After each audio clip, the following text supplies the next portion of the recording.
Question 1. Show how proper etiquette and safety precaution you must do when using sports facilities and sports equipment.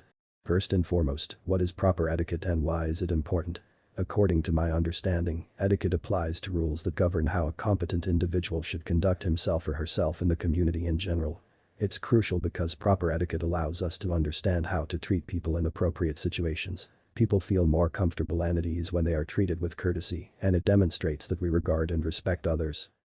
Now here are some proper etiquette and safety precaution you must do in sports facilities and equipment. Number 1. Use caution when utilizing facilities and equipment. It is appropriate to approach them with regard and to utilize them strictly for their intended function.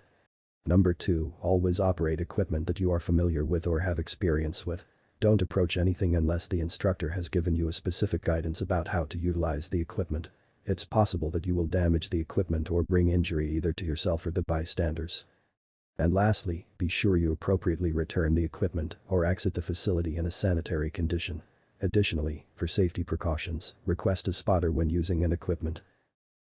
Question 2. How does the three main sources of energy in the body affects the performance of the individual in physical activities? First of all, what is the three main sources of energy in the body? According to the internet, it is stated that the three main source of energy in the body is carbohydrates, fats, and proteins. Carbohydrates are a type of macronutrient that may be found in a variety of meals and beverages. Carbohydrates include sugars, starches, and fiber. By contrast, fats perform a variety of tasks in the body, including protecting our organs, assisting in the absorption and synthesis of certain nutrients, producing certain hormones, and serving as a source of energy. Protein is a naturally occurring very complex molecule, composed of amino acid residues linked together by peptide bonds. Meat, milk, eggs, and beans are all sources of protein. Now, how does the three main sources of energy in the body affects the performance of the individual in physical activities? Carbohydrate is one of the primary fuel for most types of exercise and the most important nutrient for physical activities performance. Our body runs most efficiency with a balance of protein, fat and carbohydrates, but adequate carbohydrate is a key source of energy for an individual. During physical exercise, stored carbohydrate or glycogen is converted into energy to fuel the muscles, but this supply is not endless. The amount of carbohydrate that can be stored in the body as glycogen depends on diet of an individual conditioning level. Carbohydrates enhance performance by postponing exhaustion and enabling an individual to compete at a higher level for a longer period of time. Energy is produced by using resources such as fat or muscle protein. They assist in supplying energy to your brain, kidneys, heart muscles, and central nervous system.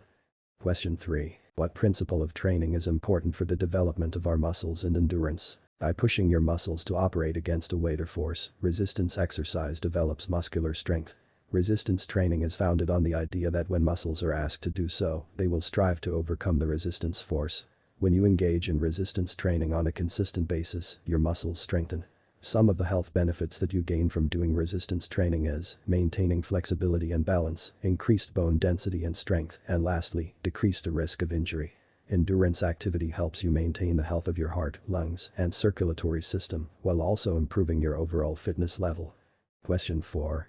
Enumerate the moderate to vigorous physical activities that you can do in your community and inside your houses. Moderate physical activities include things like cleaning the floor, walking briskly, slow dancing, vacuuming, washing windows, and shooting a basketball among other things.